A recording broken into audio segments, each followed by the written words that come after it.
Hi, and welcome to Believe in the Dallas Cowboys, where sometimes we talk before we hit the go, record, go, live, go button. My name is Jeff Cavanaugh. It's an honor and privilege to broadcast with you guys about the Dallas Cowboys. You can hear my work on 97.1 The Freak in DFW, and that's on the iHeartRadio app if you are outside the listening area, 2 to 6 p.m. on The Freak. The Speakeasy is the show name. Here is my friend and co-host, former Cowboys wide receiver Jesse Holley, who beat the 49ers because we don't like the 49ers. Oh, Jesse Holley went 77 yards. It must be a reality show. You can find Jesse everywhere at Mr. Fourth and Long on Twitter, and then Cowboys.com, and then here on Believe, and then A to Z Sports, and on Unfiltered with Jesse Holley, and in all the different places. That's where you can find Jesse. Yes. I got it all. I got most of it if I didn't. Yeah, no, you got it. And we, of course, are presented by our friends at BetOnline, where, boy, I tell you what, a great way to get rich is to, in baseball, wait for the Texas Rangers to take a lead in a game and then bet on the other team. That would be a great way to retire.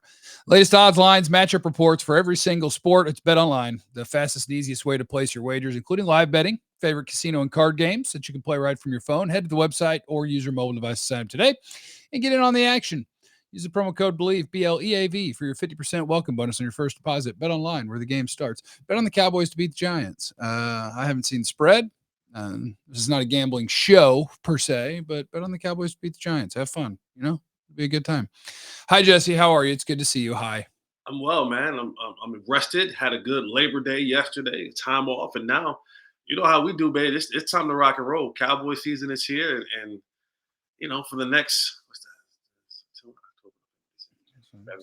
5-6 months. Hopefully, we're playing into February. 5-6 months, man. Let's do this. Might as well. Congratulations to Terence Steele. Terence Steele got his monies. That's very nice. He's a very easy guy to root for. I don't know how much a lot of fans know about who the people are behind the player, but the more you learn about Terence Steele, the more happy you are that he got all the monies, because that is just a hardworking son of a bitch, undrafted free agent, ideal teammate. Really good run blocker, okay pass blocker, but I'm always happy for people who get all the money. So congratulations to Terence Steele. Shout out to his agent Eric Burkhart, who get all the monies. Yeah, he does a good job getting the monies.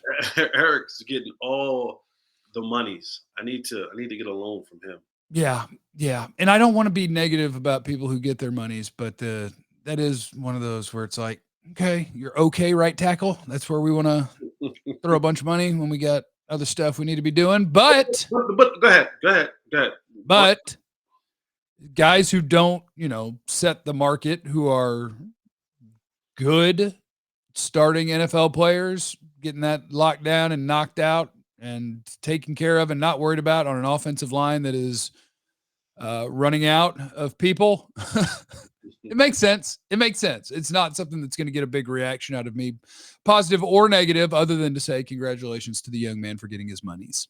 Yeah, and for me, you hope that Terence Steele's continued his trajectory of playing well and good football, right? Because remember, he had that dip one year, and of course, coming off the ACL injury last year. But to your point, Terence Steele is one of the guys that you root for. The more you know about the story, you hear Mike McCarthy.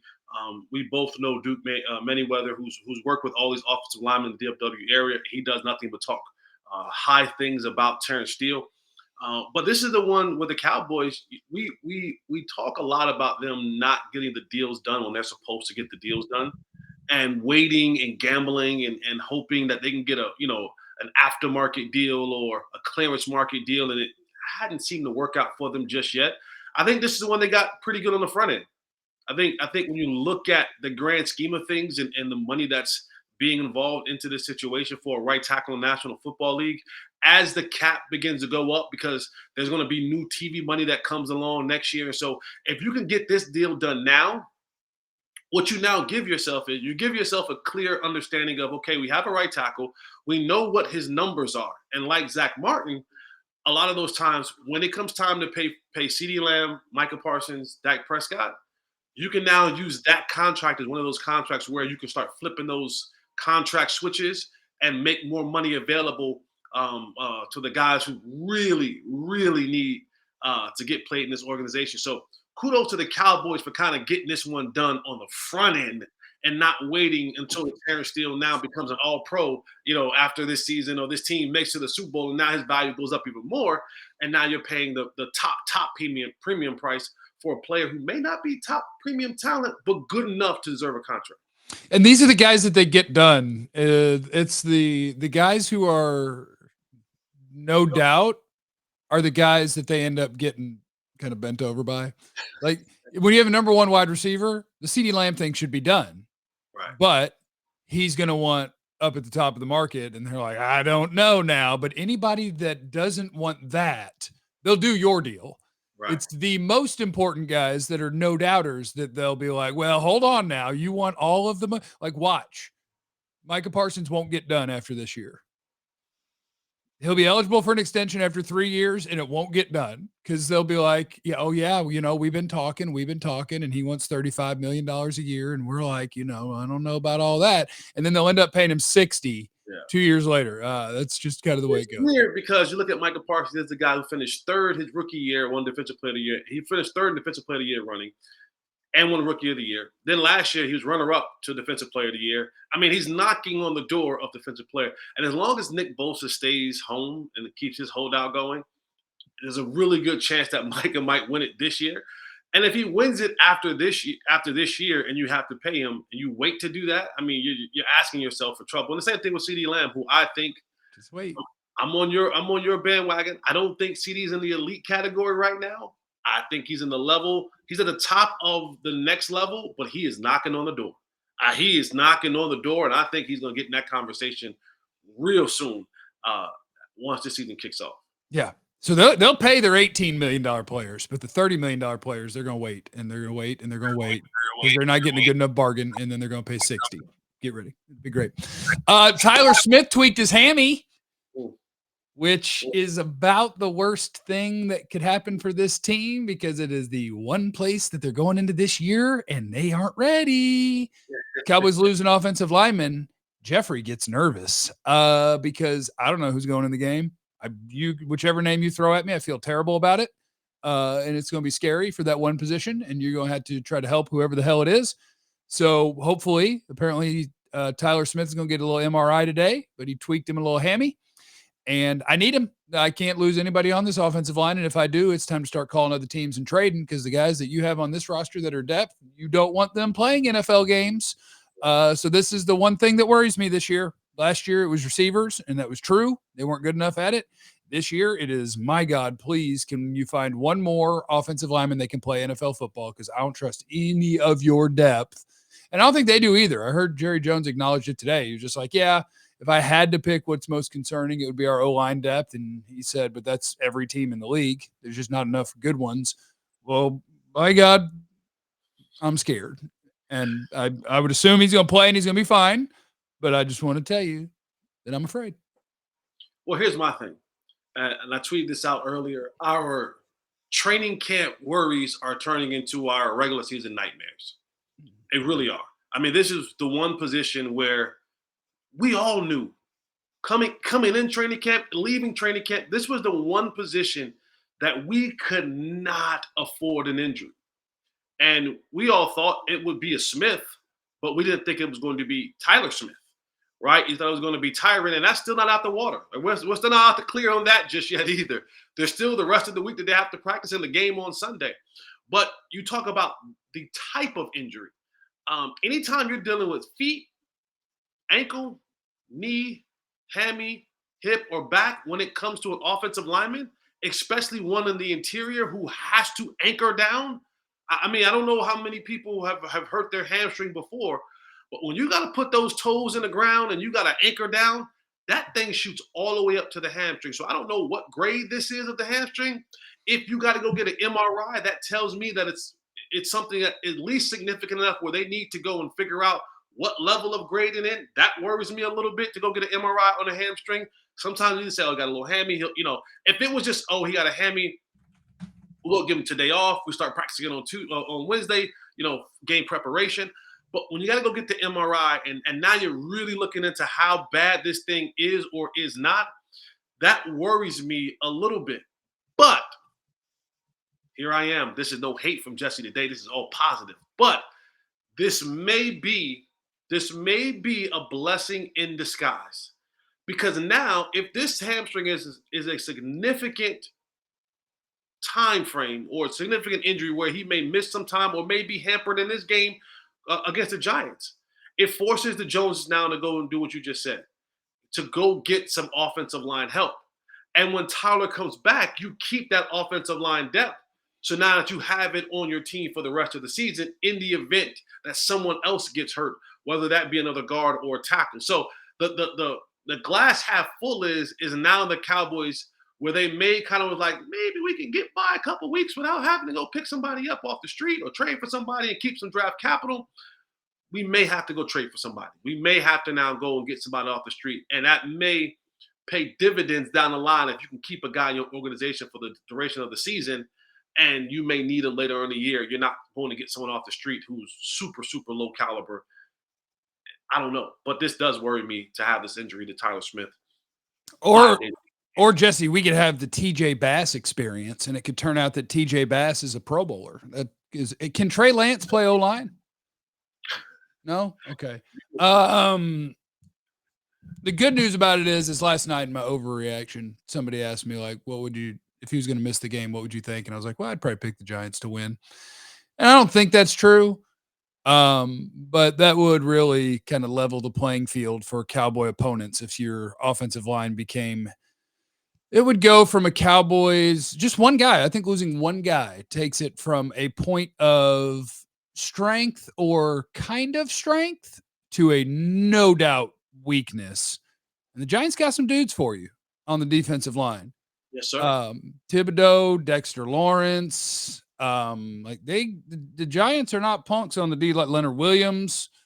They got dudes. So hopefully Tyler is okay, because I need Tyler in there pushing people around, because that is a big, strong son of a biscuit. And I don't care how big and strong you are. I feel okay with Tyler Smith blocking you. I don't feel okay with TJ Bass blocking you. Giants aren't very good though, so we'll be fine. I won't say the Giants aren't very good. I think the Giants are a much improved football team. This conference is different. It is different. It is not what it used to be. It is not where the Giants and the Commanders are the bottom feeders in this conference and they don't have a chance to win a game week in and week out. I think I'm going to keep saying this. When the Giants got rid of Gettleman and Joe Judge and Jason Garrett as their football minds and coaches and got some real people in there, it changes the dynamics. It changes the dynamics of how football is being coached. It's in the dynamic how football is being operated from the front office perspective. And when you can get dudes who know football, both in the front office and on the sidelines, it changes how you play football. And they took a team last year. Daniel Jones led the league in turnovers 2 years ago. So now he cut that more than in half last year and played decent. This team last year went to the playoffs. They had no business. Now, it showed when they got to the playoffs, but they had no business in the playoffs. So, I think year 2 with Brian Daboll will give this team some improvement. Am I picking them to win? You'll have to find out later on this week who I'm picking to win. But I don't think this is what it was, where you just think about, the Cowboys will just go in there and just run over these teams. And I know that Dak Prescott has a significant advantage in his record over the NFC East. But this thing is going to be won in the trenches. And the Cowboys right now either are going to be down a man or are going to be having a man in the trenches that's on a hobble leg. And that may matter in some way, shape, or form. I don't know what Tyler Smith is going to be, but it's going to be interesting throughout the week to see if he's going to be able to go or not against that Giants defensive front. Well, tune in later this week when I tell you that the Giants offensive line isn't good enough and their secondary's too young, and that the Cowboys are going to beat them. Although I reserve my right to change that if I hear that Tyler Smith isn't playing, and who is. That's what I've got for you today, Jesse Holley. Am I missing anything? No. Again, this is going to be an interesting one. Like when you start turning on the film, watching this Giants team, it's going to be West Coast versus deception. There's going to be a lot of things that offensively when you start looking at this stuff, it's the Giants want to confuse you up front. They want to confuse you on the back end about how they do things offensively. But the Cowboys, I'm geeked. I'm geeked, and I'm a little nervous. But I'm more geeked than I am nervous to see what this team is offensively. We haven't seen them put this thing together even in live practices. I mean, in joint practices or preseason games. So we're marching out here on Sunday Night Football with the new, Texas Coast offense and Mike McCarthy calling plays and Brian Schottenheimer putting stuff together and Dak and these new receivers and all this kind of stuff is happening. That's a dynamic. That's a dynamic that we have to look out for, man, because you're going into game one and you don't really have any game live reps to see what it is. But I'm excited. I'm geeked about it. I'm hyped about it. I think it's on purpose, by the way. I think that plays into the bubble wrap is a big part of it, but I also think Mike's like, look, I'm calling plays. Things going to be a little bit different. I ain't showing anybody anything. You'll see week one. That's when you'll see what we're going to run. I'm excited for Tony Pollard, who we haven't seen anything except for that one time when he wasn't at practice and Shady saw him look great at practice, even though he wasn't there. I'm excited for Tony Pollard. I'm excited to see what the offense looks like. I'm excited that they're going up against a familiar opponent with a new unfamiliar offense, and you don't know nothing. I mean, I do. I know you're going to run a bunch of slants. You're going to run a bunch of shoot routes, but we'll get to see it. It'll be fun. All right, we'll be back later this week to actually preview and talk about this game against the New York Football not very good Giants, who I told Jesse it doesn't matter what I called them.